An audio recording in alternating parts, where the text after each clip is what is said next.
Oh dear. Oh. Wait, are we live?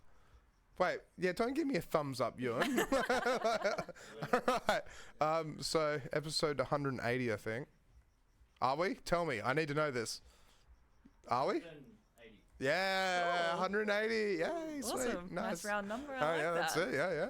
So tonight we've got the lovely Ruby de Campi coming on, Hello. and so also we've got Jacob, who is my roommate's cousin, who's just running the cameras and hanging out and being a part of it. So, Awesome. and Ewan standing in the background doing his thing. I'll be going in 5. Oh, bull. Like, but anyway, so who are you? Who am I? Yeah, Oh gosh. give us a let's get this thing going. Oh god, that is such a broad question. I don't know where to start. Oh, your name's Ruby, right? It Like- is. My name is Ruby. That is Yeah. me. So I'm Ruby. A lot of you will probably know me from working at Geisha in 2021, 2022. I was the marketing and events manager there for quite some time. That's pretty impressive.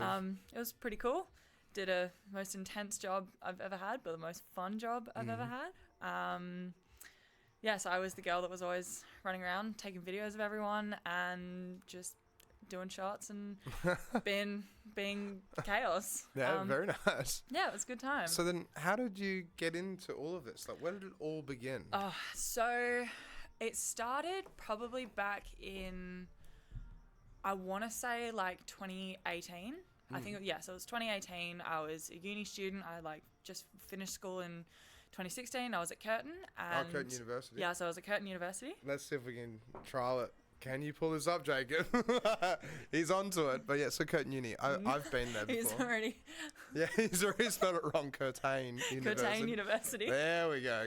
There is Curtin University. So It's such a beautiful campus, it that is. place. It's absolutely gorgeous. And yeah, just finding my feet as a high school graduate. Yeah.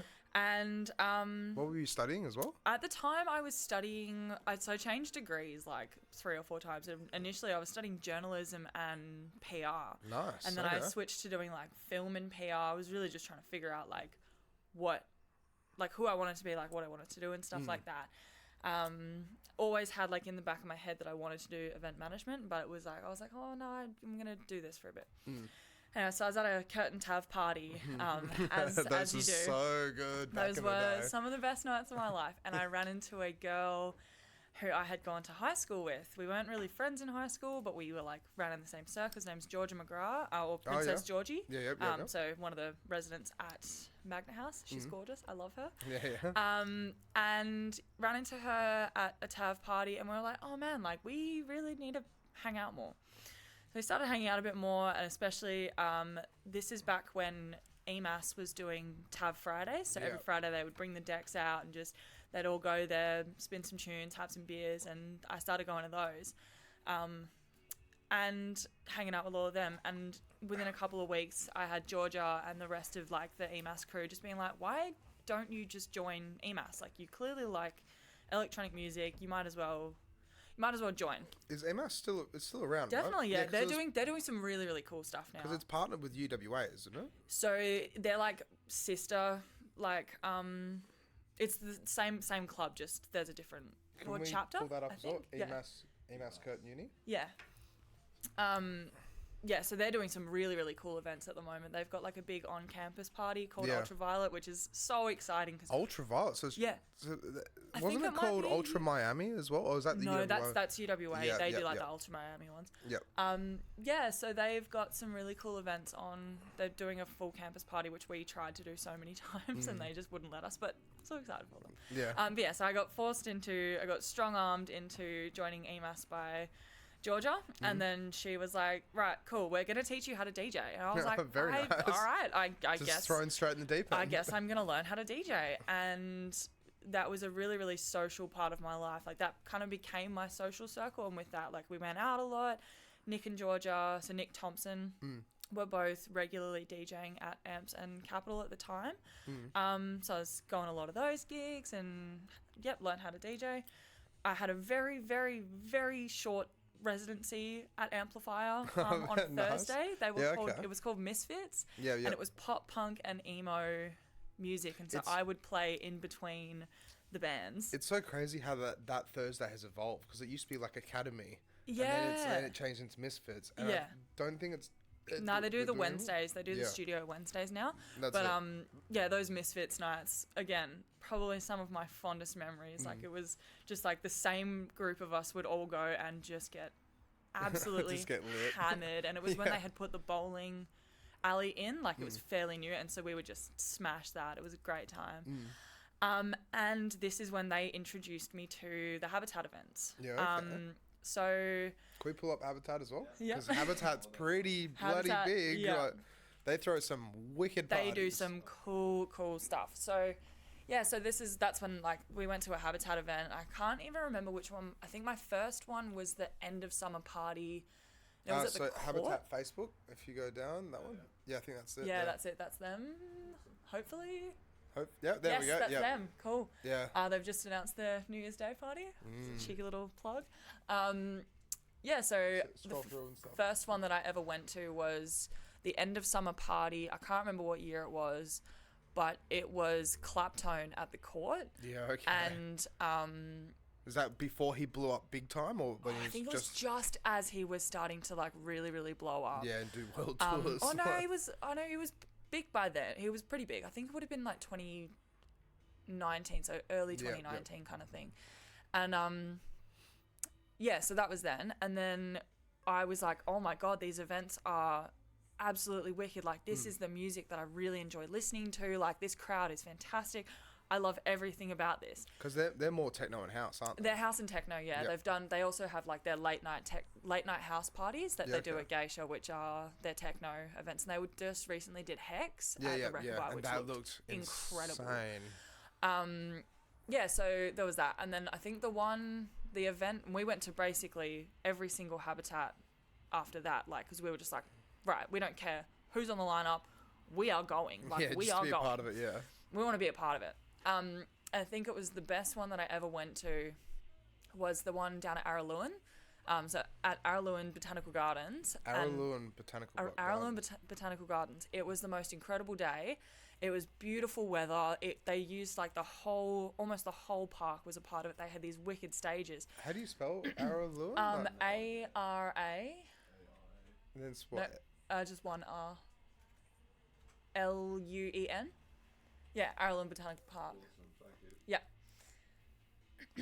Damn, that place looks awesome. It was beautiful. It was the most incredible venue I've ever seen. The most incredible use of space, and the lineup was incredible, and just the whole festival was like something else. So I think I was like 19 at this point, and I remember saying to my friends, I was like, I don't know how long it's going to take me or what I have to do it, but I will be working for these guys within the next 5 years. So this is when I was 19. Yeah. I was like, next 5 years, I don't know. I'm going to work towards this, and I'm going to work for these guys in the next 5 years, or by the time I'm 24. That's my goal. That's a pretty good goal to have. I was like, this is what I want to do. I think at the time I was just starting to talk to Katie Banks about working with her. And I was just doing some like promo stuff with her, which was like some pretty fun stuff. Yeah, she's a weapon to work for. She's something else. Yeah. She's a complete character, and I love her. Please don't yell at me, Katie. She's very business oriented. Very business. Yes, she knows what she wants, and she doesn't take no for an answer. I admire her for that. Yeah. But yes, I was like working with her, and then it was late 2021. I was still working for Katie, and I think I had just started. I had an office job because I had worked in a cafe. I've worked in hospitality pretty much my whole life. I'd hit a point with this hospo job where I was like, I don't want to do this anymore. Like, I don't want to work hospo anymore. I need something different. So I was working in an office job part-time. So you were just doing hospo at the cafe, or were you doing it in Yeah, bars, no, I was just doing hospo at the cafe. Yeah, and I was this is at the same time I was on EMAS, so we're like doing all our events and stuff. Yeah. And then, so I was working for Katie for a bit, just doing some weekend work with her. Was that just for like the events at Hugo's and stuff? Yeah, like just the ones at Hugo's. I worked for her. I did one Barcella or two. One Barcella I worked for her. Yep. I think it was the second Barcella that I worked for her, which was just unreal. Yeah. That was wicked. But yeah, so because with Barcella they're up to 4 now. They've just had their fourth one. Yeah. Yeah. Nothing will top the very first one though. That was chaos. Yeah. I've never seen so many people in hospitality all together in one place just letting loose like that. It was crazy. Yeah. But yeah, so I was working for her. I was working in this office job. I was just kind of just cruising through life. And then I got a text from a friend of mine who it turns out is actually Warwick's daughter. So I'm friends with her just purely by chance through uni and stuff like that. And she had sent me a text and said, hey, like, because we had kind of talked about it, and I had said, like, oh, I actually do want to work for Habitat or work for Geisha or Habitat. That would be really cool. And so Warwick runs Habitat? Yeah, so Warwick runs Habitat and Geisha as well. Oh, damn. Okay. Yeah, so that's why they always do so many events. Yeah, together. Yeah, so she sent me a message and she goes, hey, like, what's your phone number? Like, Dad wants Warwick wants your phone number. And I was like, oh my God, like, Warwick Clancy wants my number. Why? And so I got a text from him and he was like, do you want to come work at Geisha? Do you want to come and work and do our social media? And I was like, this is like, I think I was 22. I was 22 at the time and I was like, so young to get thrown into that. So I was 22 years old. 3 years earlier, I was like, I'm going to work for these guys I was thinking like, by like, I was 25, I was going to be hitting these goals. Yeah. Like sitting there, I was like 22 years old and I was like, oh my God, yes, I would absolutely love to. So they brought me on board. I have never quite been thrown in so hard into the deep end of anything in my whole life. I had never worked on anything like of this scale or like this kind of level. And so this is like 2021. So this is 2021. So we're just still in the middle of like COVID and restrictions and all that kind of stuff. And I don't think I've ever worked so hard and just had the most chaotic time. So we're having to deal with like restrictions and putting events on. We didn't get to put an international on until we did Lovebirds, which was, I can't even remember when Lovebirds was. But I just remember like dealing with restrictions and having to put out press releases about like things. And then and it was a massive, massive learning curve. I learned so much within such a short span of time about the industry and everything like that. And it was wicked. Had like a great team that we were working with, like the bar staff were incredible. And I learned a lot from Kimmy, who is like, she does a lot of the promo stuff for Geisha, and she taught me and for Habitat, she taught me everything I know. She's incredible. How long has she been in the industry for? Like quite a while? Like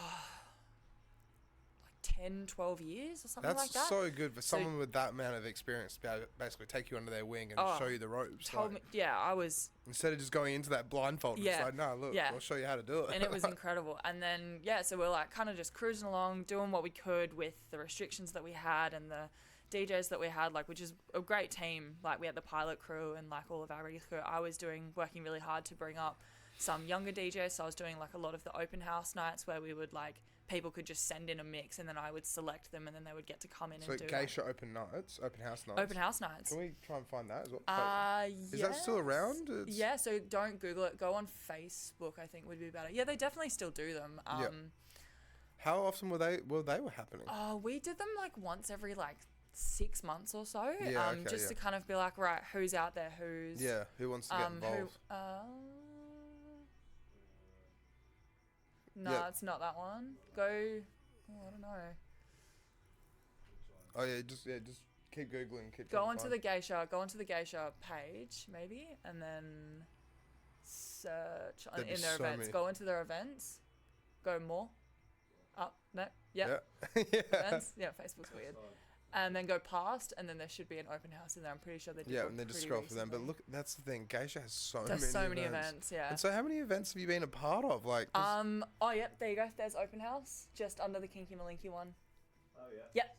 Yeah. So those nights were basically exactly what it sounded like. It was open house. You sent in a mix, and I would like cull it down to like a select. I think it was like 10 or so DJs, and then they would all come and mix for like half an hour or so. But yeah, it's pretty good though, because it's to play in a nightclub, to be given an opportunity and try and get your foot in the door. On like industry standard like equipment. Yep. And you know, if you were like, if you played well enough and if you had the right kind of disposition and not too much of an ego, like we would call you back for like we would start booking you for sets, and or they would book for sets and stuff. But yeah, just to answer your question about how many events, I You lost count. could not tell you. Yeah, I too was there many. for a year and a half. Yeah. It would be about That's a lot of events in three- a year and a half. At least 2, but anywhere between 2 to 4 events a week yeah. at Geisha That's what that I was I thinking, yeah. helped organise. And obviously we did like a lot of promoter nights, so all I had to kind of do was just manage the marketing side of it. But Yeah. it was a lot. It was a lot. How would you go about managing the marketing side of like? So what was involved? Like what is the standard process for an event? So, like, are you talking like from like if a promoter was to come in, or just like if I was building an event? Because it was kind of 2 separate processes. What about both? Okay, so when we wanted to run an event, either we had like we would have like our set kind of nights. So we had like the pilot nights, and they were the residents, and so those ones were easy. Like I had a set like block of DJs to kind of pick from, and it was whoever like going through like availability who we wanted to play. Sometimes we would bring in like Kid Cared or like a bigger name to kind of as like a pilot presents kind of thing. Yep. So the first step would be like sitting down, like Warwick and I, and we'd sit down together and we go like, right, here's the month. What are the dates we have available? What do we want to do? If they, like, obviously we'd have, like, by the time we were able to start booking bigger acts, like, from the eastern states and overseas, those ones would have kind of been in the calendar for a while already. So it's just kind of, like, working around that, seeing, like, what we had on, kind of where we needed to fill nights and stuff. And then the next step would be, all right, what is there, like, if it was a pilot night, we knew the concept. We knew we didn't have to do much other than get the DJs in. I would re-edit the standard template art that we had, get that out, because those were just the easy ones. It was when we had to come up with like a new night, be like, right, what is the concept that we wanted for this night? What do we want it to sound like? Do we want tech house? Do we want it to be like disco house, which we had like a couple of disco nights, which I thought they were really, really fun. Do we want it to be techno? And then the next question would be, right, who in our ginormous pool of DJs, who do we want on this lineup? And then it would be like contacting them, seeing who's available. And so would you have like a spreadsheet of just all the different DJs? Oh, yeah. We had a massive spreadsheet. Yeah, I'm not surprised. There's so many huge. house and techno I had DJs. so many spreadsheets. Yeah. I'd have like a spreadsheet with just all the DJs' contact info. Then I'd have separate spreadsheets for different blocks, and it would be just their availability. Yeah, okay. Figuring out and trying to get availability from DJs is like pulling teeth. It is, it's like pulling teeth. Well, see, like for me, whenever I get booked, I find out where I'm playing on Monday usually or Tuesday from my agencies. I love them all to death, and they all know this, and it's not me naming names. They all know who they are. But there were a select few that would piss me off because I'd be like, "Where is your availability?" And then they wouldn't give it to me. They wouldn't get booked, and then they'd be like, "But you didn't book me." I'd be like, "Well, you didn't tell me that you were available, so I didn't book you. That's how it works. What do you want me to do?" So that's wild though. Yeah, it was crazy. And then for the promoters as well, same thing. Like they would have their concepts, they would bring us their concept, they would have their DJs, and it would just be a matter of like getting all of their information, getting all their promo, and then fitting that into the promo schedule. And like at any one time, I would be promoting, like trying to run, like 10 to 12 events a month, trying to fit that into a schedule. That's crazy. Yeah, it was a lot. It was a lot of like logistical, like, you know that meme of that woman and it's all that's what basically my whole job the whole time was, just me just like trying to just make it all fit. Trying to make it all fit and make sure everyone gets their like time of promotion. Otherwise people would get upset, being like, "Oh, this event's been promoted more." I'm like, I can imagine you would have to do so much research. Like, what's the new fad coming in? Oh my god, like, what's the music scene looking like? Definitely. You know, who's popping off? Who's a big DJ these days? Who can pull a crowd? Because I can imagine when you go to run an event, you want to make sure people come through the door, right? But then obviously during the COVID times, I couldn't book internationals. So then it's like trying to... And it was all just relied on like getting... It ended up being like a really like huge team effort in terms of like us and all the DJs. Like we're like, right, we all need to kind of promote to our friends and stuff like that. And then we had that scare, that COVID scare, where we were named as one of the Really? Yeah, this was like how long was that? February 2021. Okay. Or 2022. Pull this up, 2022, I think. So I don't remember. I know that like the Good Fortune Duck House got named. So we got nailed at the same time as Mess Hall did. So look up like Geisha COVID scare Mess Hall. No. No, let's like. But that's the thing, is like it's all blown over now. COVID. There we go. Right, oh no, it's Right, the first one. the first one. Yeah. But yeah, that's Yes. crazy. So how did that affect Geisha when that popped up? Because massively. like just people just stopped going, or I mean, I can't even remember. I mean, people still came out, but what ended up happening is that Perth mess hall. So we only had the one guy. So we got really, really lucky. Obviously, I was in the office the day that it came through. So like we were getting messages from DJs because WA Health had already released it without calling us or letting us know. Really? They didn't even tell you? We found out through some of the DJs. They were That's like, hey, my friend's terrible. been sent this text. Do you guys know anything about it? And we were like, no, what the hell? Like, what's going on? And then like... That's terrible on the government's behalf. I remember like the work phone ringing, and I had the work phone in my hand, and I've picked up the phone and I just hear, oh, hi, like this is so-and-so calling from like WA Health. And I was just like, oh, crap. And I'm just like, oh, yep, give me a second. And Warwick and Kimmy are in the office with me. I've put it on loudspeaker, and they're like, yep, you and all your staff have to isolate, all go get tested, all this kind of stuff. And we were just like, oh my God, we went into panic mode because the public already knew about this information. The media had already gotten a hold of it. So at the same time, we're trying to figure out what's going on. All of our phones are blowing up. All three of us, all of our phones are blowing up. My phone's blowing up. My mum's calling me. My mum's texting me. I've got friends that are calling and texting me. Like my auntie was calling and texting me, and I'm like, I know what's going on. I'm aware. Like, I know. And then all it took was for me to just like really, really quickly like just whack a post out being like, hi, like, yep, we're aware. Like if you've been here this weekend, please go and get tested. We're just like working with WA Health, la, la, la. And I can't even remember like how that, I think we ended up having to close for the weekend because it knocked out, because we had such a small team of staff at the time. I think it actually just like knocked us out for the weekend. We couldn't do it. That's nuts. Yeah, it was pretty intense. And that's a lot of money going like, down the drain, paying for rent. Yeah, it was pretty scary as well, because I think this was at the time like no one in Perth that we knew had really gotten COVID yet. That's it, yeah. So we were all like, oh my God, like are we all like, how is this going to affect us? I think we'd only had like the first dose or the second dose of the vaccination. Vaccines, We were just like, oh my God, like what is going to happen? I remember like freaking out about it, and then it was all good. It was all fine. Yeah. I did end up eventually getting COVID, which, funnily enough, was not from Geisha. Really? Yeah. There you I go. went out like it was like one of those weeks where I just had so many events on, and I just like had gone out to like 4 different venues, and like I'm like calling the contact tracer, and I'm like listing off every single place I went. She goes, I really need to get out more. She's like, this is where you've been. I need to get out more. That's one thing I want to ask yeah. about. So like with doing like the marketing and the managing and stuff like that, so then you would be at the club all the time, right? But then how would you go to other events at the same time? Because you'd be working on the weekends. I meant like I would go to events like in the middle of the week kind of thing. Yep.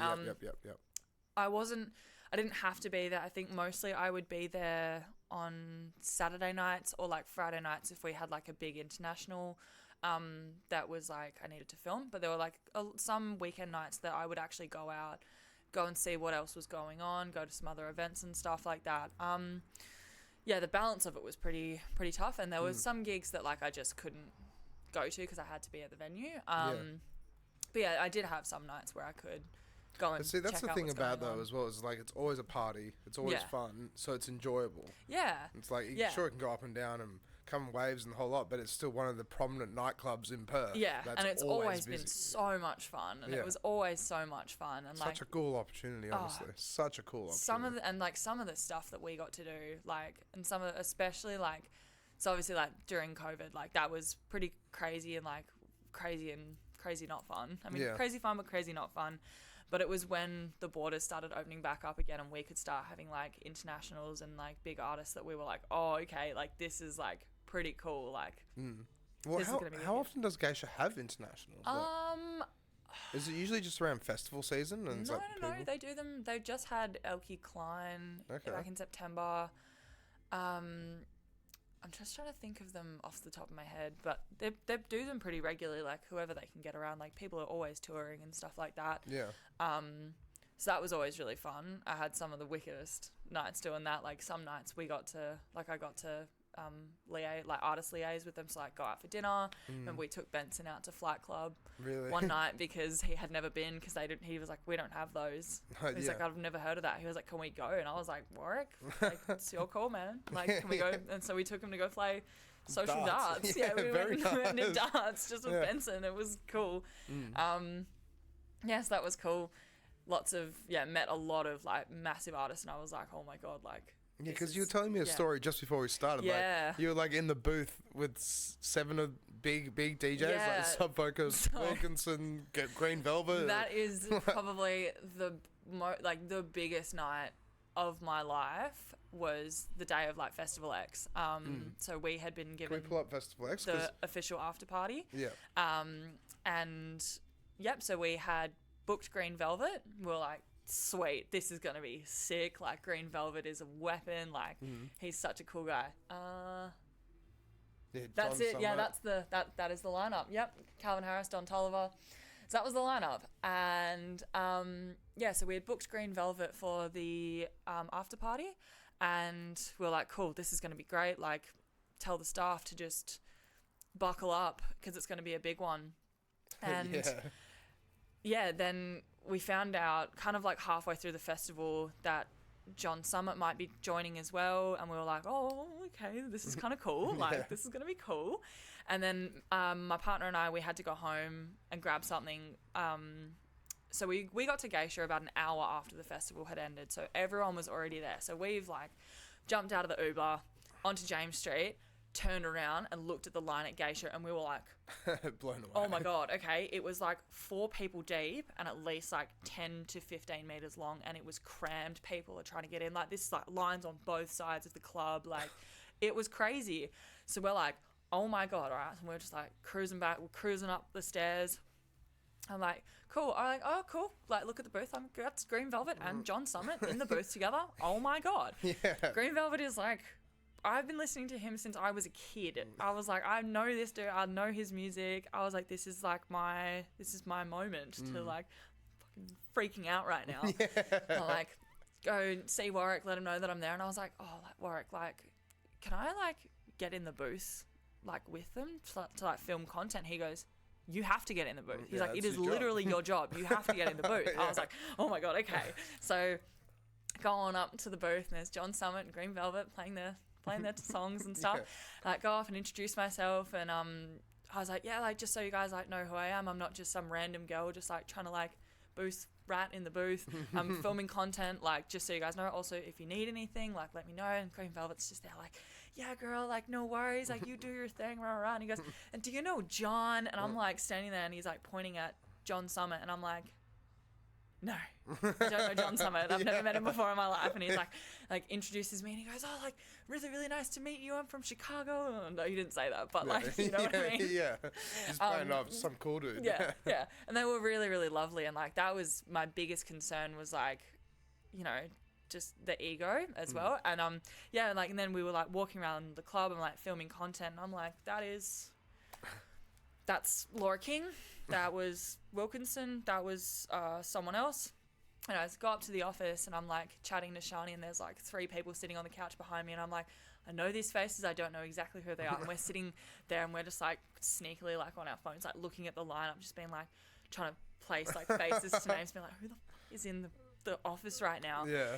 And then I hear like the door open, and I just see like coming up the stairs, I see like Warwick, and I'm like, oh yeah, cool, like just Warwick coming up the stairs. And then I like look up, lock eyes with Nina Kravitz, and I was like, I had to just immediately, I couldn't keep it in. I just looked away. I just like was just like, yep. Yeah, you're just like, oh my God, that's Nina Please don't look Kravitz. at me. Please don't look at me. Oh my God, I'm terrified of you. You scare me.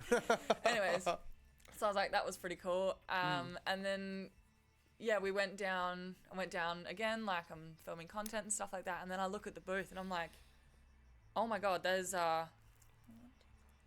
7 DJs in that booth.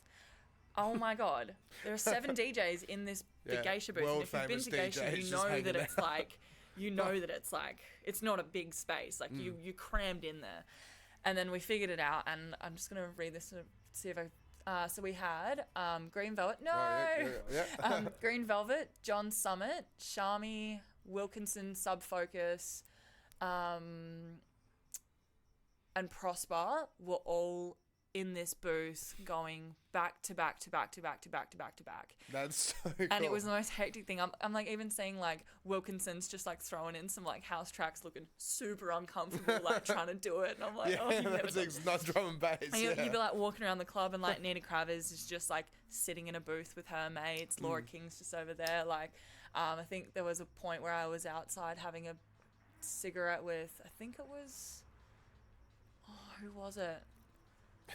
There was two of them. I can't remember who it was. Still, it's pretty cool. Oh, no. Rubbing shoulders with Yeah, some just pretty rubbing famous shoulders with people. some pretty famous people. Yeah. And yeah, and like I was like so worried because these were some massive names, like some of the biggest names in like electronic music. Yeah. I was so worried. I was like, man, like, are these guys gonna have like a hell ego about like this 23-year-old coming into the booth to film content? Like, what's gonna happen here? And like every single time I'd go up into the booth, they'd be like, yeah, like, oh, like, hey, how you going? Like, you're doing really well. Like, making space for me so I could get into the booth and all this kind of stuff. And just they were so humble. yeah, just such like cool people. And then like, yeah, once the night ended, so I think it was like 2 a.m. that it finished. We did not leave the club until like 4 o'clock in the morning. It was just like we just had like a kick-ons, and I'm like standing there, like I've got photos of me in Green Velvet and Shani, the manager of Geisha at the time, and we're all just like having like champagne and stuff, just talking shit. And I was like, this is the craziest moment of my life. That's so like this is the craziest moment. And it was just unreal. And then but see, that's what people don't realize. Yeah. It's like when you work in hospitality and you work in certain areas of hospitality, you get to do cool things like this. You get to do cool things. And it does look, it is a pretty glamorous job, but there are like lots of like pretty like unglamorous parts of it too. Yeah. Or stressful. It is. It's a really, really like high stress job. A lot of the times you've got really like intense deadlines, and you've got a lot of like quotas to meet, and like getting the like fighting basically with the algorithms like on Facebook and Instagram just to get the word out there. And like you kind of just have to hope that. Can we dive into that? Because like, so then how does like when you're doing the filming or you're doing like graphic design work or anything like that, so then how does it go? How do you go about like, you know, constructing the image basically? So you got to put it on the Instagram or the Facebook and then make it work. Like, yeah, so with the graphic design, I don't have the skills in graphic design. So it'd just be outsourcing then? Yeah, so we would outsource to like other graphic designers and stuff like that, and they would, so we'd like, obviously we'd give them the brief, all the information, they would come back with it, be like, cool, all right, this is our image for the thing. Yeah. But the social media was a lot. Often, like I would get the photo albums back from the photographer. I'd have to like sift through hundreds of photos just to like pick out like the good ones, and then it would just be about like planning the socials, like picking out the best ones. Like, you know, it was a lot of work. Like, you know, and then coming up with captions that were really engaging, all that kind of stuff. So just really, really intense. On top of that, also dealing with like the logistics side of event management, like helping, like aiding Warwick in organising some of the events. And there were a couple of events I got to put together myself, which were pretty cool. I can't even remember which ones now off the top of my head, but that was, yeah. But it's like with an event though, it's like the pre-planning would be like a month in advance. You'd get everything together. Yeah. And then, like, well, sorry, you go. No, you go. I was gonna say it's like, so like, you know, a month in advance you pre-plan it, and then it's like when you get like a week before, it's like, you know, finalize everything, and then as soon as it's launch day, launch the event. It makes sure everyone's on board to invite people. Yeah. Because like the Facebook algorithm is so terrible now. It is. And if you pay for promotion, you pay for adverts. I figured this out. They actually put you in a box basically. And if you don't ever pay for a single advert, then you're outside of that box. And that algorithm is still kind of like trying to push you into paying for adverts. Yeah. But the minute you sponsor an advert, they try and encourage you to spend more money because they want to make more money. They're out like, of oh, it. this post is doing 90% better than your last post. Yeah. I'm like, no, it's not. You're lying to me to get me to spend money. That's it. So we would usually start planning things. We would usually be able to have it all done, like, and be able to launch it. Obviously not the larger ones, because they would take a lot more, like bigger events, because that would take a lot more back and forth with like agents and managers and stuff like that. But when we were doing it, like just like in-house events and stuff, we could usually get an idea pulled together and get the graphic design back and push it out within like 2 weeks. But we would try and do it about 6 weeks before, or at least like for the local nights, we could do them about a month before to kind of push them. Yeah. That's a good way to do it though. It was about like a lot of the time in terms of getting like the promotions out, like it would be about wrangling the DJs and other promoters, and I would sit there and like from my personal Facebook, I would invite people to like events. I actually would get banned from Geisha. Banned from Facebook every now and then from like inviting people, because I'd sit there and I would invite like 100 people like onto the event, and then it would be like, well, you're being a bot, so we're going to ban you for doing that. So I wouldn't be allowed to post, share, comment, invite people. No idea that could be a thing. That's terrible. If you sit there and if you do it too much, you will get banned from inviting people for like a couple days.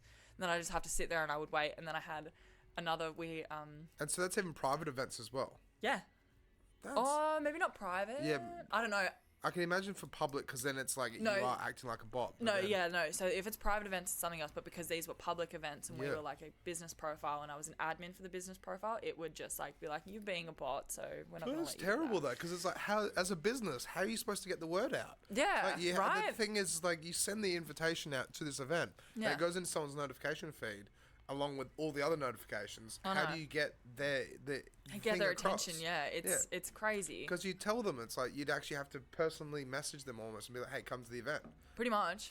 But I did that too. I would absolutely do that too. If I knew that there were certain people that would like a certain event, I would straight up message them, be like, hey, I think you would enjoy this, like you should come, that kind of thing. And I did a lot of like on the night kind of events. On the night promotion where like, some people might have gotten them. I used to have these like cards. They have like purple cards and green and yellow cards, and they would be like free entry like before 12:30 or free entry like after 1 a.m. Yeah. And I had a couple of bars that I had relationships with the managers, and I would go in there and I would like wait for them to close, and then I would like hand them out. Like to cards. The staff or no, to the patrons. Really? To the patrons? You can only do it like you can't do it in front of other nightclubs. Yeah, I was about to say, it's competition, But like, and that's why like I built relationships with other venues around, so they knew who I was, they knew what I was doing, and then they would also promote us too. So we had like a bit of a working relationship, a bit of a working relationship. Because if they shut earlier, then you can actually help. Well, that was exactly it. Yeah, so it was good fun. Yeah, okay. That's a good way to do it though. Yeah. Because that's the thing, is like nightclub versus nightclub. Then obviously it's competition. There's no point. But then nightclub with pubs and bars and smaller events. Yeah, the ones that close at like midnight, like 2 a.m, 1 a.m, like they were always like, we had some good relationships there. Yeah. It's a good time. Yeah, because what is the closing time usually for Geisha? It's like 5 a.m, right? Yeah, it is. It's 5 a.m. On Sundays it's 2. I think on weekdays as well it's 2. So, but on a Friday, Saturday night it's 5 a.m. Yeah. They go. I can imagine sometimes you wouldn't get out of there until like 6 a.m. in the morning. Oh man, that's if we're lucky. Like, you know, we'd about 6 a.m. You know, if there was a staffies could go. I have been there still at like 8 o'clock in the morning on a Sunday morning. Really? Just like you just kind of get sucked into like having a chat, and then you're just sitting there like just hanging out. That's the thing about it though. It's like, because see, I used to go Capital nightclub. Yeah. And I used to go there every single Saturday, and I was kind of part of the crew there. Me too. Like with How did we not meet before this? I know, yeah. Because I was always hanging out with Death Disco. Yeah. Because Andre taught me how to DJ. Yeah. So with that, it's like I was always there every Saturday night, and I was there with the guys, the Andre and Anton, until 4 a.m, 5 a.m. every Saturday. And it was just like, it was so much fun, because being part of the crew, you'd finish at 4 a.m. or at 5 a.m.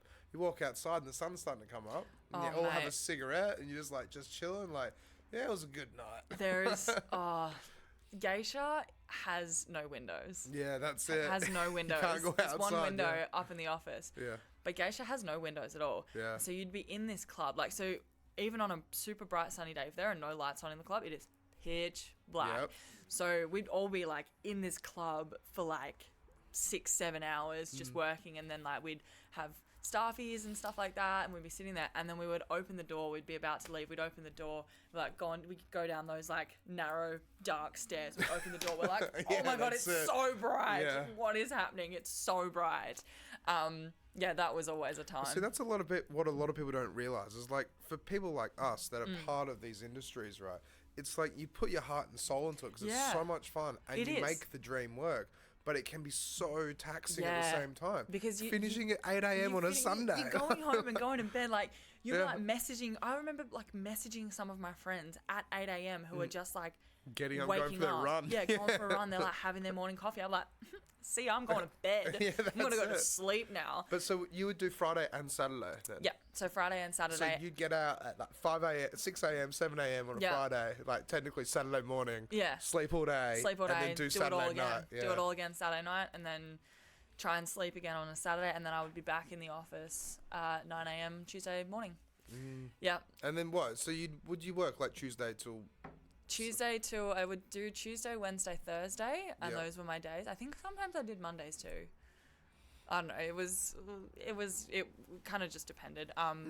But yeah, and then so I would do a combination of day shift and night shift, completely opposite swings, and it was brutal. Yeah, That is brutal. That is the thing that got me the most. Yeah, shift work can be really brutal. Shift work, and it's just you're having to like reset every single time, like going from like my sleeping patterns. There was none. Yeah. There was no sleeping pattern. It was just whenever I could.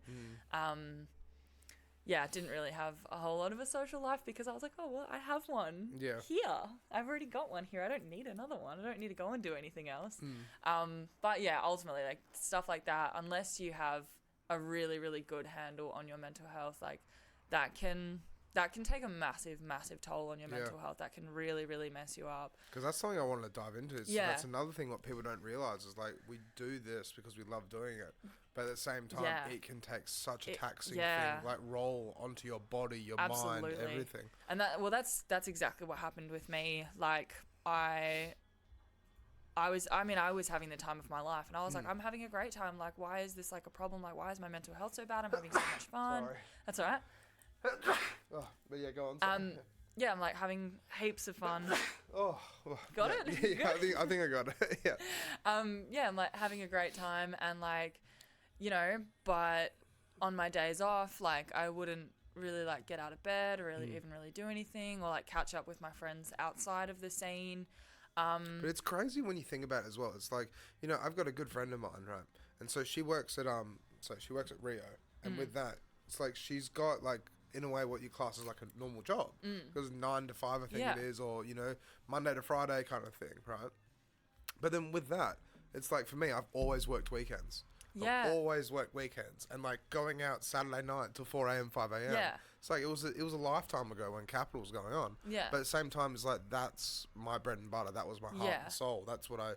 Playing music to people. And same thing with you. You go out and this is your family. Like, this is your lifestyle. This is what I did. Like, I really enjoyed so much of it. But, like, ultimately, because I wasn't taking care of myself. And, like, this is, like, I don't want to, like, drag the industry. Because if it's good, like, it's really good. And if you can make it work for you, then amazing. But for me, unfortunately, like, I just because of the way that I am with certain things, I go too hard into it. Like I went too hard into it. It became my whole world. There was literally, I had nothing else outside of this scene other than like this. And that was it. That was my whole life.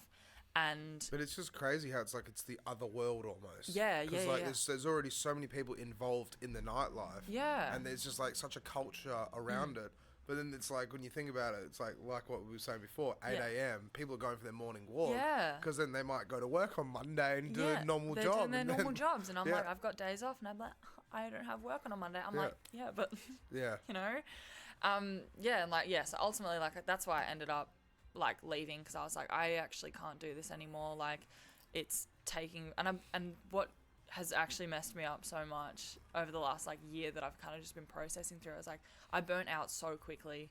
I burnt out within like a year and a half. Really? There are some people who have managed to do it for like years. And for me, because of the way that I went about it and the fact I didn't take care of myself, I burnt myself out within about a year and a half.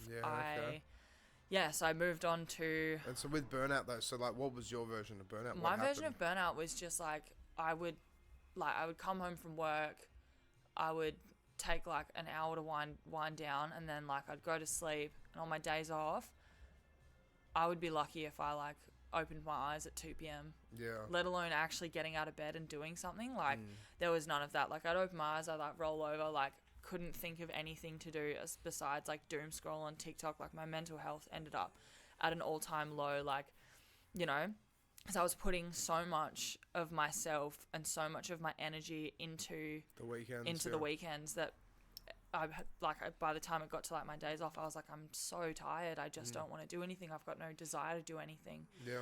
But that's where people don't see that idea behind it. It's like, oh, it's a Monday or Tuesday, after work, let's do this, let's do that. Yeah. But then it's like, we're just recovering. Yeah, I'm like recovering, and people would try to get me to like go out for like brunch with them or breakfast on like a weekend, and I would be like, I'm sorry, I'm literally would be finishing, like I've just finished work, I'm so tired, I'm going to bed. I've got this thing where like with all my mates, all my friends, I actually try and organise times when it's like I'll message a whole group of people and I'll be like, okay, well, like this is when I'm free. Like, just because it's like I have such a hectic work life that it's like that way I can still try and hang out and see them.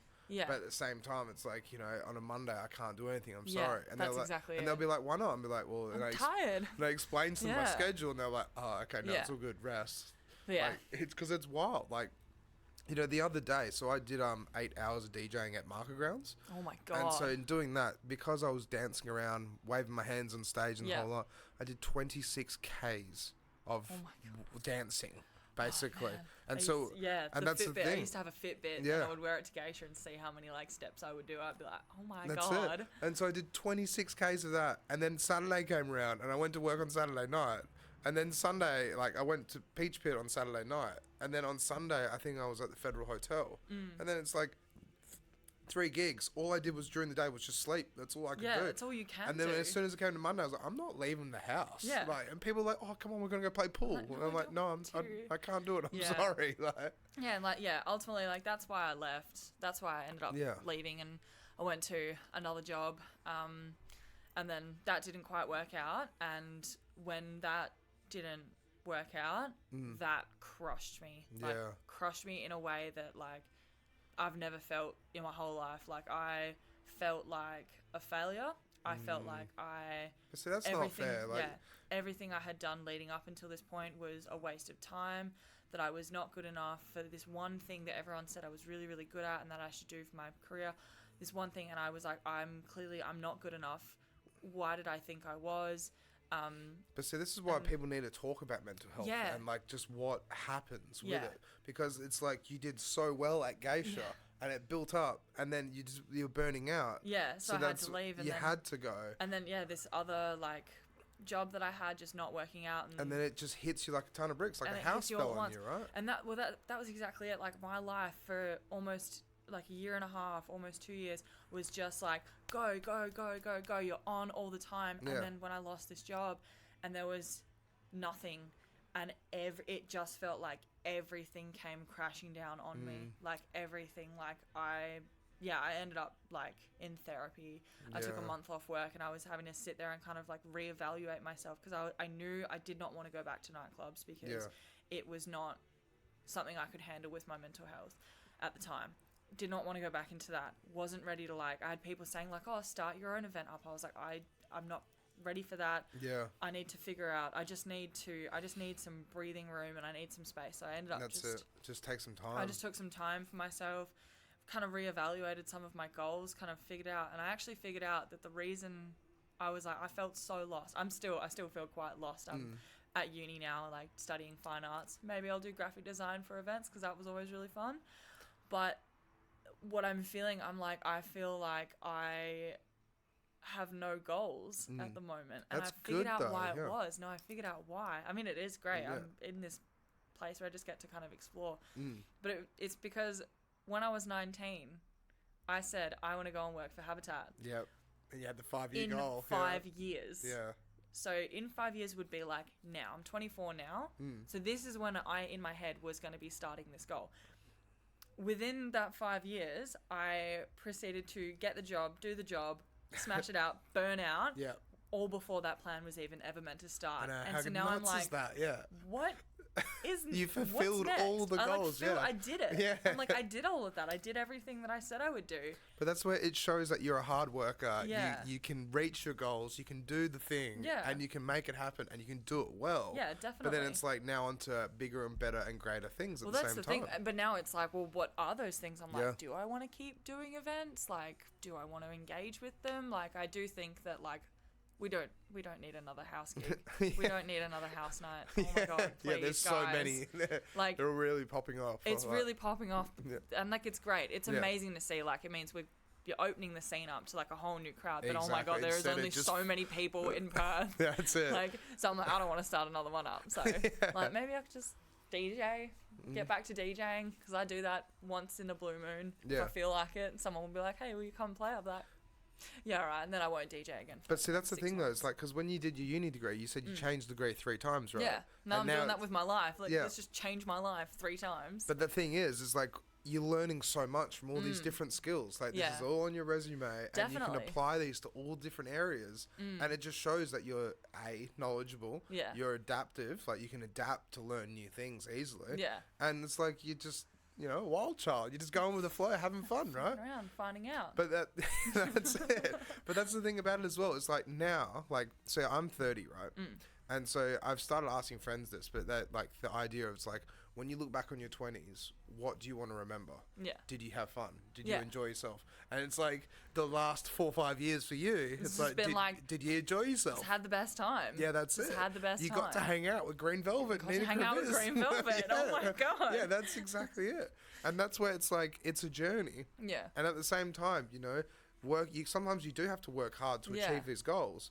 But when you look back on it when you're older, you can go, well, I had the time of my life. Yeah, I really did. Yeah. And I don't think it's over for me, like, in terms of, like, the events. I'll probably come back. I'll probably go back and do it again. Yeah. Maybe as a DJ, maybe I'll just step in and just do, like, graphic design if I go and pursue that at uni. Yep.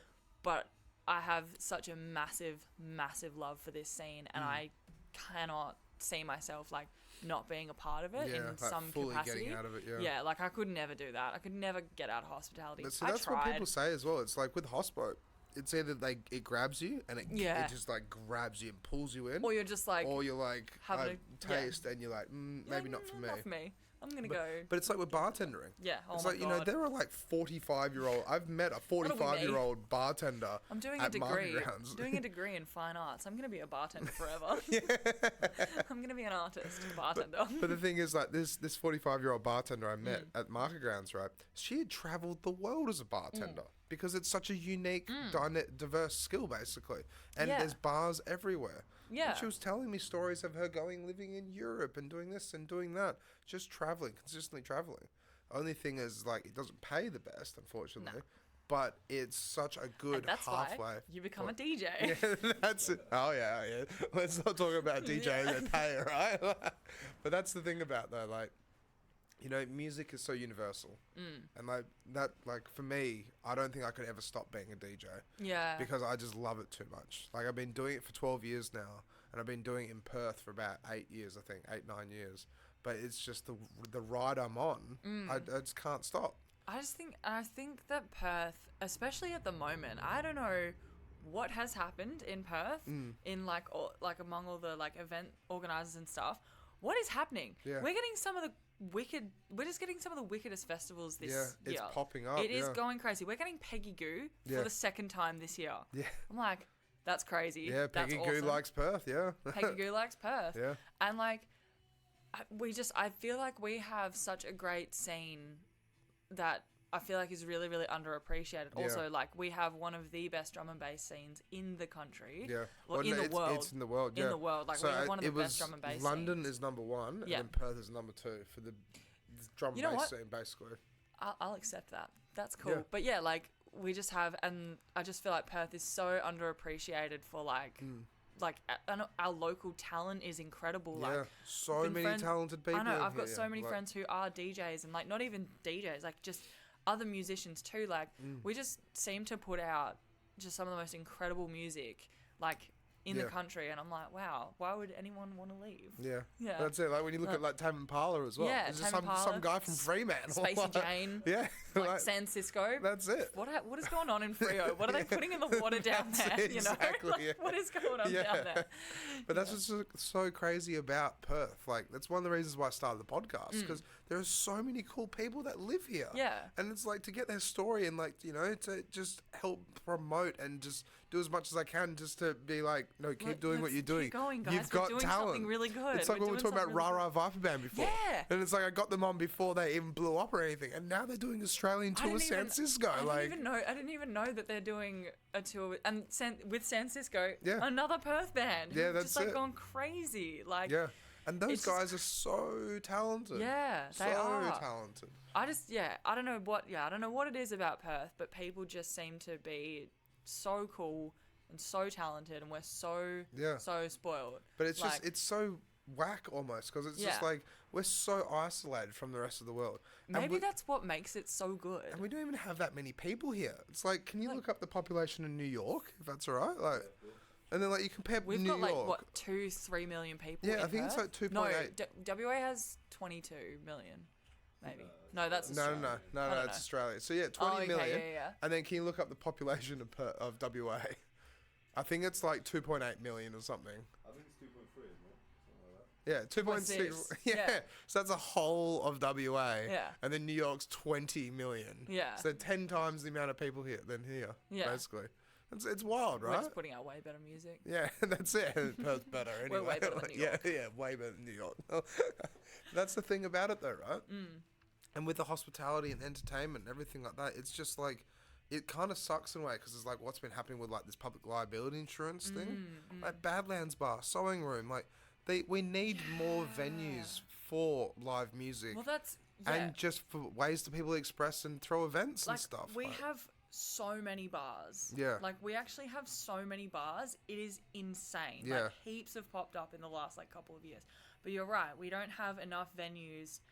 Like just live music also, venues. But it's also, like, we need venues that are a good, like, middle ground in terms of size. Like, of course, we've got, like, not Capital. Yeah, Magnet House. Yeah, I'm Metro's old. free. We're old. Yeah, that's it. Capital. Like, Capital Amps is still something you could consider, like, in that medium, that's like, it. mid-size, like... Metro's is huge. Magnet House is huge. Metro's City is massive. Yep. Like, we've just got these massive venues, but we don't really seem to have something that is kind of like in the center point. But we've also got like tiny spots, like Mojo's, like Free or Social's kind of a middle point. But you know, like I do agree. Like we need more live music venues. Yeah. And like.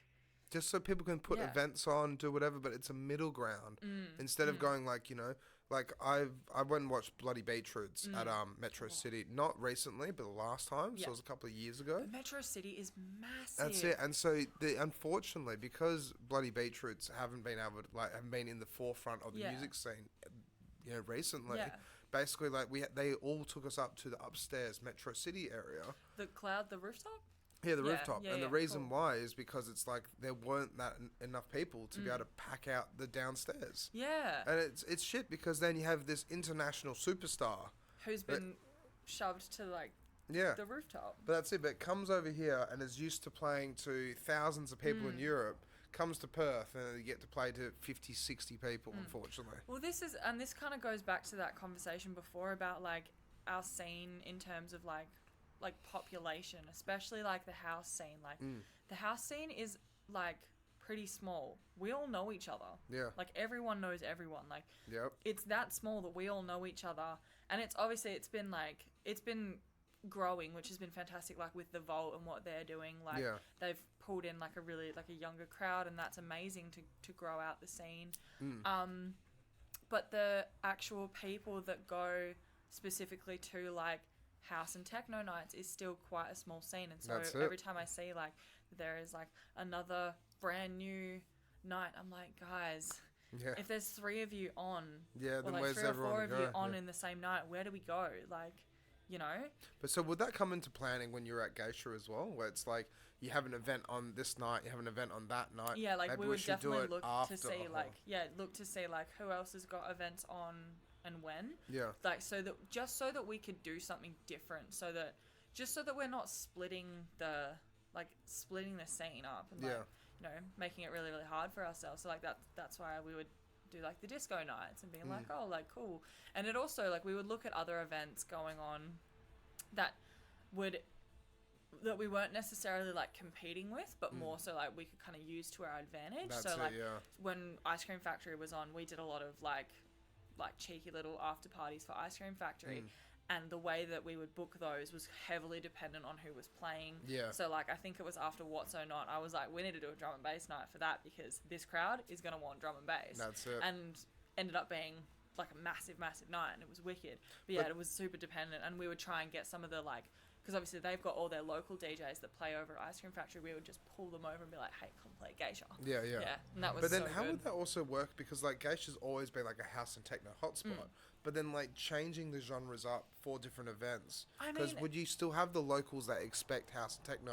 It all depended on the nights that you were doing them. So we would keep Fridays and Saturdays for like our normal nights. So normally Friday nights would be the nights that you would do like an international or like a bigger name, and Saturdays would be like a resident night. That makes sense, because sometimes Friday nights in Perth are so hard, unfortunately. Oh, they are an absolute challenge. Yeah. Absolute challenge. So what I wanted to do, and this is me being nostalgic as all hell, and I'm probably going to show that I'm only 24, I'm not super old, but there used to be a night at Metro's Frio on a Wednesday called Next Gen. And it was just the most filthy, heinous, feral drum and bass you've ever heard in your whole life. I loved it. I was 18 years old. I would have the time of my life. I loved it so much. And then that ended. I can't even remember when that ended, but I was like, I feel like there is not enough midweek D&B in Perth. And I was like, I feel like people would really get behind that. And so for about 6 months, I said to Warwick, I was like, we should do drum and bass. I don't know when, we should do midweek drum and bass. And was that the attic that you guys did? No, we didn't. No. So that was actually a thing that Geisha did years ago. Was it drum and bass? No, it was like more dubstep, I'm pretty sure. Yeah. But yeah, I think that was an external promoter, because I did want to bring it back and call it attic, and Warwick said no. And what I struggled with, and then we decided, I think we settled on, I can't even remember I think we did some Wednesdays, some Thursdays. We were just sort of testing the waters, trying to see like what nights would work out for us. The problem was, I was the one that kept pushing for it. Warwick was like, okay, this is your baby. It's all up to you now. It's all up to you. You book the DJs. You do everything. And I'm just you sitting there going... You got to make money as well. I was like sitting there going, I don't know any drum and bass DJs. I don't actually know any of them, because I wasn't in that. I've never really been in the scene. I just know that Perth has a really great scene, but I was like, I don't know any of them, but I think we should do this. But see, that's where it's kind of nuts as well, because it's like that's when you got to do research, right? I was. And you got to do all this research and who's on the lineup and who's popular, and go through their Facebook page. Well, that's why we ended up getting Harrison Scalar, Flash Cult in, because I was like, I know you're a drum and bass DJ. I was like, you need to help. I have an opportunity, but you need to help me. Boy, is he a drum and bass DJ. Boy, oh boy, is he a drum and bass DJ. And bass house and everything else. Oh my god, multi-genre king. So we worked with Harrison a lot to kind of be like, right, who's good, who's not good, help me out here. Right. And so we did a couple of them, and they went all right. And then I can't even remember what happened. But I think we kind of put them on pause for a little bit, because it wasn't quite working out the way we wanted to. And then Warwick got Sammy. Warwick got Sammy the Sinner. I was like, as soon as he told me, he was like, oh, we're going to get Sammy the Sinner to do these Geisha Sundays. And it was one of the first one ever, or first or second one was after What So Not playing at Ice Cream Factory. I was like, yes. I was like, this is exactly who you need to do this. And she has just like absolutely like smashed it out of the park. Like those Smile High nights have been absolutely like unreal. And like, especially like everything she's doing with like Euphoria. She just like pulls a whole festival like out of thin air, like what, a year ago? And it was just like absolutely insane. Like that is absolutely... Have you been to the Euphoria events? I haven't had a chance to. I really want to go to Dipped in Candy. Dipped in Candy? That's her as well, I'm pretty sure. Really? It's the same crew. Okay. But yeah, like from what I've heard, like all of her, and like from the looks of it, like those shows have been absolutely incredible. Going on. And it's just like, again, it's the same thing. It's just like been about like bringing the younger like generation into like this scene, because like it's such a challenge though, right? Well, I mean, you kind of understand, because like the way that these kids have like kind of turned 18, a lot of them, they turned 18 and they weren't allowed to go out, they weren't allowed to go anywhere, and so their whole like musical education has been what their parents listen to, what they've listened to in high school, and like TikTok. Not gonna bag TikTok DJs because I found some great stuff on there. Like, don't get me wrong, but it's made for a really, it is made for a really interesting experience. Like trying to promote events and stuff like that, and and like what they want to hear, and that kind of thing. And I think that's why like the Vault has done really, really well because they were like they saw what everyone wanted, and they've just gone after it, and they've smashed it. Amber back. They brought Amber back. Oh, they're very, very different. Yeah, it's very different. I mean, it's still Lucy's just the vibe, though. Yeah, like, it is. It's because very, that's very the thing similar. is like, you know, when kids are sitting in the hallway, in the alleyway, basically. Yeah. And it's like with Amber, it was booming every weekend. It was so much fun, but obviously they were just drinking waters, and then people weren't spending money on the bar, which kind of sucked. Pardon? Getting cups of ice. Yeah, that's it. Yeah, and that's it. And then it's like, you know, it changed to Lucy's Love Shack, and they tried to make that work, the rock and roll bar. Yeah. But now being the Vault has like brought that culture back to it, basically. Definitely. Because it is completely different music. Yeah. But it's brought that underground just idea back to that venue. Yeah, definitely. Like, just create something that's a little bit more niche. And yeah, and like the good thing is that by exposing such a young group of people, it like opens them out to kind of go like, all right, well, what else is there? Like, what else can we go to that is around? And it just, I don't know, it just helps the scene like all together, and it's really, really cool to see. Well, with mentioning TikTok before, right? So what do you think about like not TikTok DJs, but the idea of like the music with these dancers and all this, like these new music that keeps coming up and popping up, but it's like it's not commercial enough to be able to hit, you know. Like, what we were listening to a song the other night called IT Girl or something like that. It's like ITT Girl or something. I'm the ITGIRL. Yeah, that's it. You know, I'm that girl. So that, like, I think that will pop up. Right? Yeah. And, like, you know, for example, this weekend I'm going to play that and about and test waters with it. But I feel like after about a month, it will just fade out. And then 100%. something else will come back in. Absolutely. But it's almost like the attention span. It's like these songs pop up. And they disappear just as fast as they come up. Yeah, it's crazy. Like, but then you have things like Avicii's Levels, and it'll be forever, not forever, but for a long, long time. It's still, people know what it is. I was thinking about this the other day, actually, in terms of like how they sound, right? So like you've got songs that stand the test of time, like, you know, some like classic house tracks that stand the test of time. But the problem is, back then, those songs were original. Yeah. Right? Like they were doing something new. Or sampled. What I've actually and there's nothing, I love a great like sampled like house track. I feel like if you do it really well, if you reimagine it in a really cool way, or even like it doesn't even have to be like, there's a song by Wookie, he's just edited My Girl. Okay. That Temptation song is like My Girl. Oh, yeah. And it's a super simple thing. Like he's just taken the track, just chucked like a hell bouncy like house beat under it. Hasn't really had to mess around with it all too much. But it's like it's been done really, really well, and it's like a song that I would actually like listen to. But one of the problems that I think is happening at the moment is, have you heard of Stutter House? Stutter House. Stutter House. Can we Google Stutter House? I've never heard of Stutter House. So it's like new as. It's so weird. Okay, so this is the Fred Again effect. Okay. And I love Fred Again. Don't get me wrong. The Fred Again effect. The Fred Again effect, right? Okay. Because he did something new. He started doing stuff that was like you can't really put him in a box in terms of genre. Like he's done so much stuff, and he's created something new and something so exciting. This is why like I would have this conversation with my partner. He'd be like, why is everyone so obsessed with him? I'm like, because he's doing something different that we haven't heard before. Yeah. It's like what happened with Skrillex, right?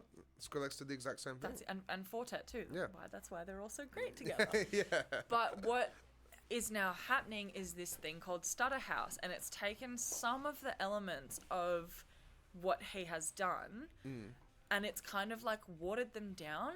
And there's a song called Clouds by this guy named Buns, and then there's another one. There's a couple songs, and now what has happened, because they're all trying to tap into that same niche that Fred Again has now created, they're all trying to get into that space. They're all just like cramming, elbowing in there, but they're all creating things that sound almost exactly the same. Yeah. And so that is why that is why these things die. It's like this trickle down effect of trends. It's like something you would see in like fashion. So like a designer brand brings out an item that is new and fresh and exciting, and then it trickles down, trickles down. By the time it's gotten to like Zara or Topshop, the trend is dead because the like specialness of it, the uniqueness is gone. Yeah, that's and exactly I feel like that's the same thing with music. Copied it. Yeah. Everyone's trying to copy the same sounds that are like cool and exciting, and so it just waters it down until you're like, this song sounds exactly the same as this song. You know, so why would I listen to either of these songs if they sound exactly the same? Or would I could just go and listen to Fred again because that's what you're all trying to do, you know? I love this analogy because this is actually so true. Like, so true. Because that's what happens. Yeah. It's like dubstep pops up. There's a new version of dubstep. Yeah. And it's like with filth events and stuff like that. Yeah. But then it gets oversaturated. Exactly. And it all it's just sounds like noise exactly. almost. And it's just all the same. Yeah. Like, it just... And I get it. Everyone wants to have their thing and figure out their thing. And they go about that by, like, trying to appeal to, not to be like rude or anything, but like lowest common denominator. Yeah. You know, like. Well, that's what marketing is almost. Yeah. As well. Yeah. That's like the common thing with marketing. Yeah. When I went and did my business degree, which I only did half of, like when I did the marketing courses, which I absolutely loved and got high distinctions a whole lot, that's what I wanted to major in. But they said in marketing, what you have to do is you have to make it so that anybody can get appealed by it and want to buy it or look at it or get involved. And now you're seeing that, like you see that so much within music is people want to have the most marketable tracks they possibly can. That's and exactly so it. you see, like, I feel like there are people who are trying to like base their brand off of like another DJ that they've seen that's doing really well or that it works for them. But I'm like, the DJs that seem to do really well, like guys like Fred again, guys like Skrillex, they're the ones that are doing pioneering sound, they're pioneering music, they're doing their own thing, like, and doing something exciting and fresh and new. Yeah. And I think that bit right there, like, that is what's getting lost to a lot of these like new DJs, new up and comers. I'm like, you all sound the same, and you know, your technical skills are there, but like. Yeah, you need it at that level of uniqueness. Where are you in this? You know, like what parts of you are like coming out? You know. But see, that's it. Like, so talking about say the DJing, like I've talked about this a bit on the podcast, right? But so like for me, the way I try and be unique, right, is like I'll put a long song on and then I'll run down to the bar because I'm obviously playing bars or pubs or whatever it is, and get 2 shots of tequila and run back. And everyone's just like, where the hell's he going? And then he runs back to the booth. Yeah. And then I'll play the tequila song. So, and they see me. Cool. But the thing is, just like what we were talking about before we went live, where it's like the energy, because we were talking about with Gengar and stuff like that, is when you go on stage, people feed off your energy. Yeah. So if they see me run down, get 2 shots of tequila, run back, and then I put the tequila song on, right? Yeah. And then everyone's just looking at me like, what the hell's he like, doing? And then they're like, tequila! Hey. And then have a shot. They're like, he's ready to party. Yeah, like, hell yeah. And then it creates that atmosphere. That's the thing. Like, I feel like a lot of, like, man, having a brand is like such an important thing. Like, I remember when Magnet House first opened, like reopened after the renovations and stuff like that. Capital, And Nick Thompson, who was doing the 1 a.m. to like close set on the Saturdays, remember going to go and see him, and like he has like nailed his like branding and his personality and like how he presents himself. It's just such a great like energy and stuff like that. But I remember he used to, I don't know if he still does it, I think he does, because I haven't been to Magnet House in quite some time. Yeah. I'm getting old now. But he used to do this thing that he would play it at the start of every set, and he would have this like whole intro, and it was so cool. Yeah, okay. I've got some videos of it somewhere. But he would have this whole thing where he's like recorded it, and he's like, you know, like, we've got to test, right, we're going to test the bass. And then he would play like the bass line of like a song, or like play a song with like really, really heavy bass. I'm pretty sure it was Bassline Junkie. And they'd be like, you know, we got to test like the mids and the things, we're going to test the lights. And there would be like something timed to the lights. And it was just this, he created an experience. Yeah, and obviously he is yeah. in a really incredible position to be able to do that with Magnet House, because they've got the AV and he's got like a whole thing that he was all around, like able to build his set around. But it's just this like brand that he has, you know, that's worked really, really well for him. And like then you've got people like Roberta, like So Tired. She's got her ginormous fan, and the way she dresses, like you know that when you book Birdie, you are going to get this like colourful chaos, amazing set. You don't know what it's going to be. It might be disco, it might be house, it might be techno. Yep. But you know that it's going to be a good time, and like she's going to have this fan and she's going to look great. She's going to be like dancing behind the decks and having a good time. Like, yeah, I just feel like there are a lot of these young DJs that have kind of missed that part of like understanding that it's not just about the music that you're playing. That's exactly it. And you see it when you see them DJing and they're kind of just all standing there and they're not really like, they don't really look like they're having fun. But see, it's just like what I mentioned before. It's like at market grounds, I did 23 Ks. And it's like, that's literally just like, dance with me. Dance, dance, dance. And like, I feel like a lot of people get it so twisted about like DJs, and they're like, we're just here to hear the music. I'm like, yeah, but you're also still a part of like entertainment. Like you are the entertainment, and you probably won't remember a DJ. You might never remember him, but it might be in the back of your head, like the one that dances, like the one that's having a good time and having fun. That energy is infectious, and if your DJ is standing there like behind the decks, just looking at the decks and just pressing buttons, pressing buttons, then, but if they're having fun behind the decks, you will remember that, because there's this level of like crowd engagement, especially if they are able to engage with the crowd as they're DJing. Like, people will remember that. Yeah. And, you know, promoters will remember that. They'll be able to see that you will stick out in people's minds. Exactly. Yeah. It's pretty cool. That's it. And that's where you just have to be on the ball. You have to design a brand, basically. Yeah. It is a brand. But it also has to be something that you can authentically carry through your career for however long you want to do it. Like, it's one thing to have a brand, but it's so much more to have a brand that feels genuine and actually comes across as genuine, because otherwise you just kind of look like you're putting on a show and you're trying to like be something that you're not, just for like clout or views or whatever, you know. Exactly. Yeah. And that's the thing about it. It's like, that's where you get people in the scene, they do these things, but they don't last in the scene because it's not them.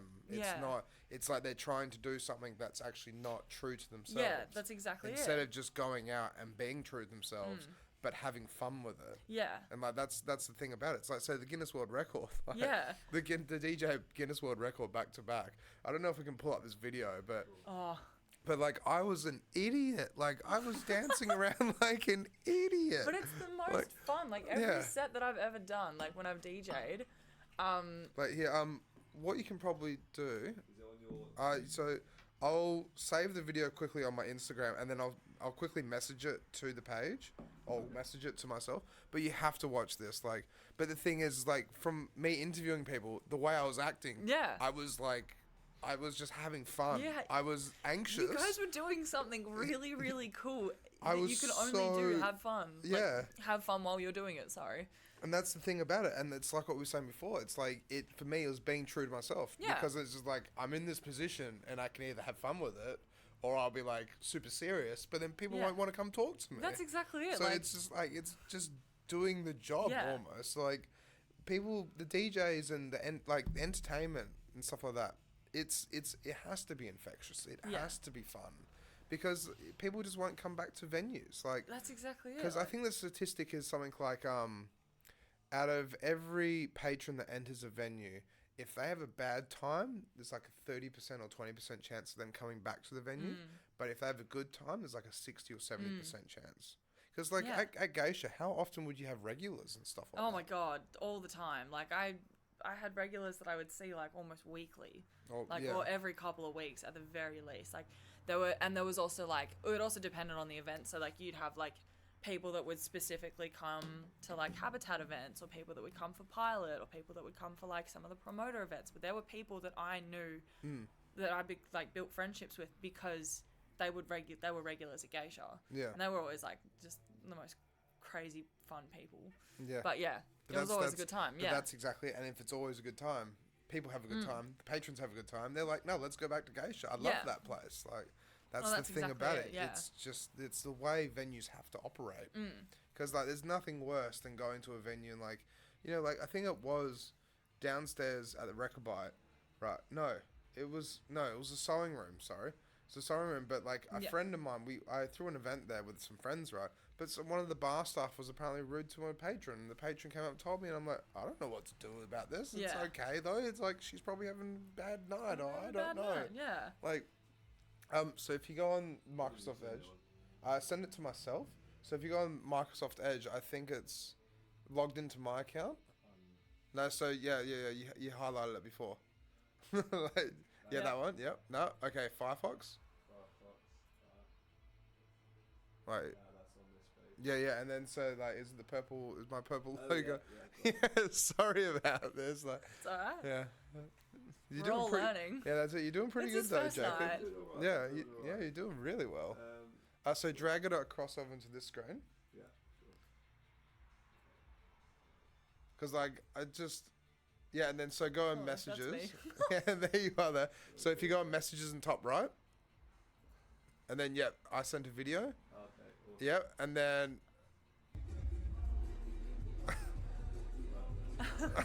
Wait, no, so pause it. Yeah, did you swap it so people can see? Like, so like start from the beginning. Like, this is like, as I said, like I don't know, 50 or 60. I lost count of how many people I was interviewing. But I was at this stage. I was like, look. This is how I'm gonna do it. Yeah.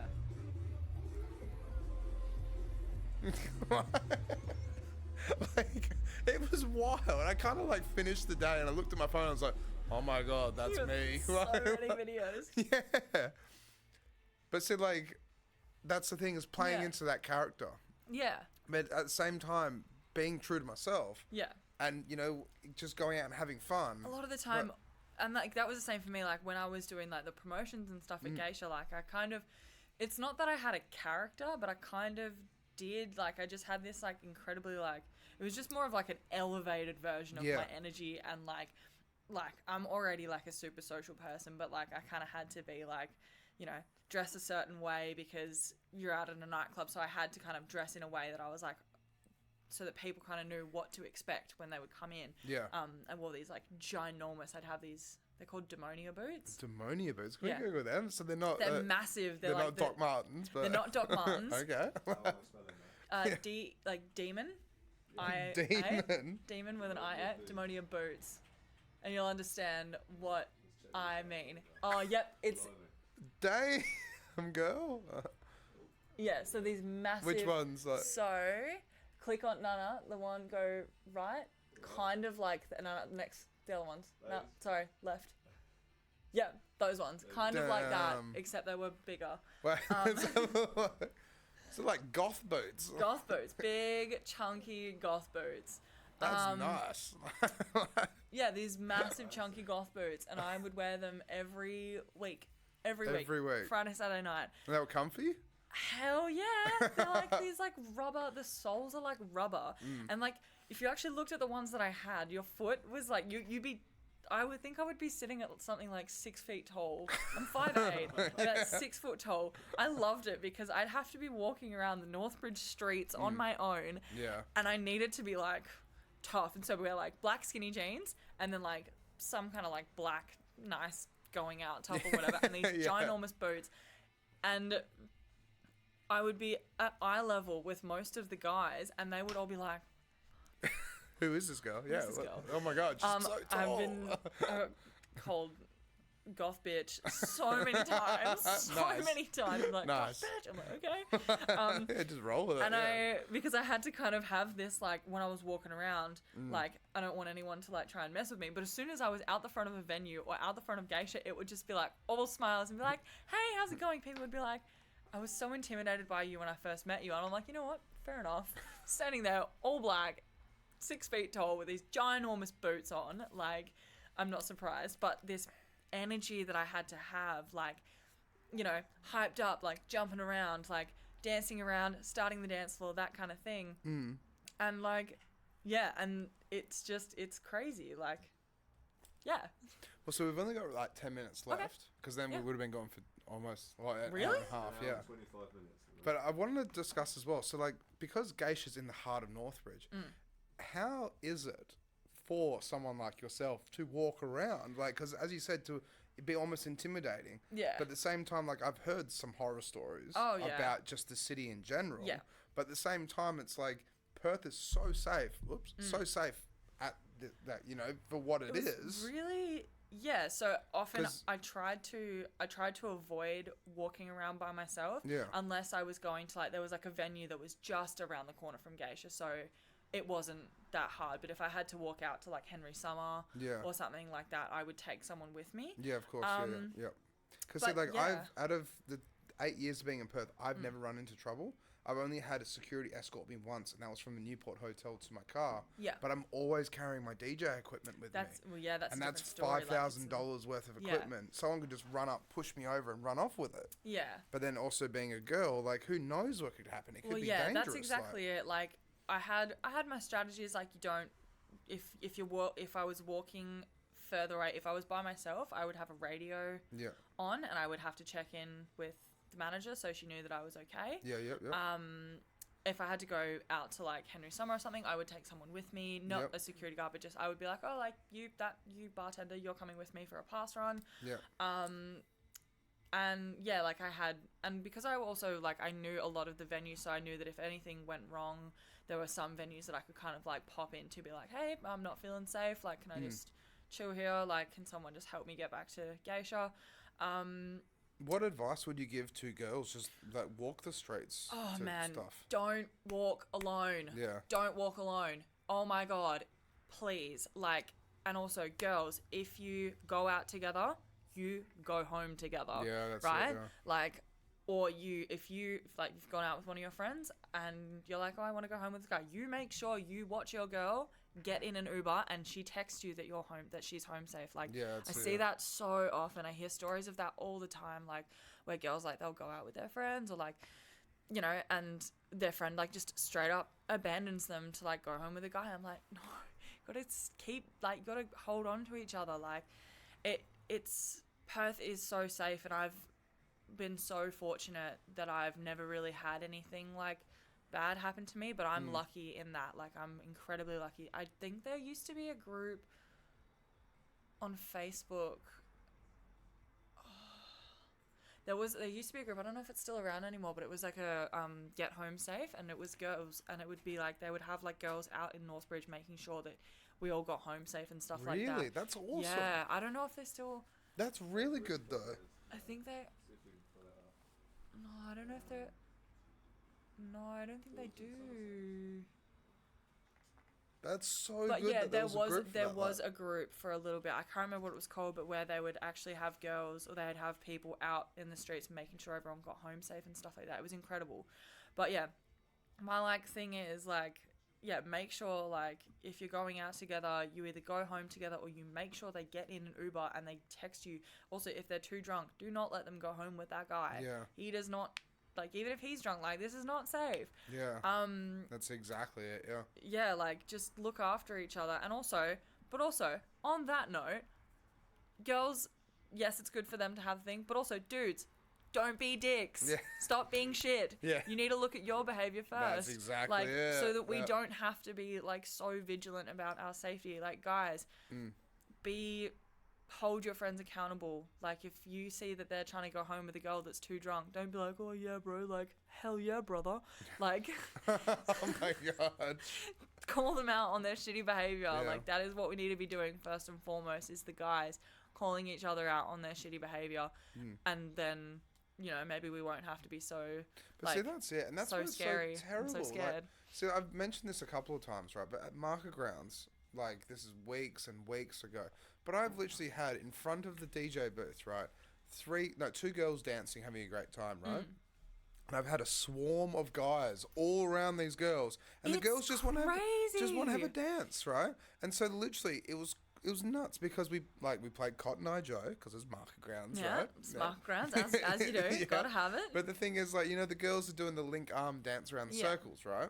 And so then the guys are trying to link in with the girls to try and pull them apart to dance with these girls, right? As soon as that was over, I literally went down and said, girls, come with me, come on stage. Yeah. Took them on stage, and all the guys were staring at me, and I was like, Yeah. guys, fuck off. Yeah, basically. it's Like, I shouldn't insane. swear, but I was like, nah, this is not on. Like, It's like, it's been a problem for as long as I've been going out. yeah, like, and it's terrible. Like a guy told me the other day, it's like, imagine it's like, you know, you take your girl out on a night out, but then how many guys are looking at her? how many guys want to, like, she walks past other guys, and how many Yeah. guys grab her ass? Yeah, or like like- put their arm around her or something like that. It's dangerous. I Like, went out. I was out on Saturday night. I think last weekend. yeah. Weekend before, I think, something like that. And a friend and I, we ended up at Amplifier because we were like, oh, you know, we've got the night off. Oh my god, we can go Yeah. to Amplifier. So we went. We were like standing there, and it was so shit. Like, this guy, I was standing at the bar, and there was 2 guys standing next to me, and one of them, like, was just like every now and then he would just like stroke my arm to get my attention, and then I would look What at him. the fuck? Yeah, he would just be like stroke my arm to get my attention. And I would look at him. He would like be like, oh. And then just look away, like, yeah. And then he did it again, and I've just stayed looking at him, and then he's made eye contact with me, and I was like, what? Yeah, what are you doing? Yeah. Like, what are you doing? And then I've looked away, and I've just said to my mate, like, she's my best friend, and I was like, look, this dude, like, won't stop, like, just touching my arm really, really weirdly.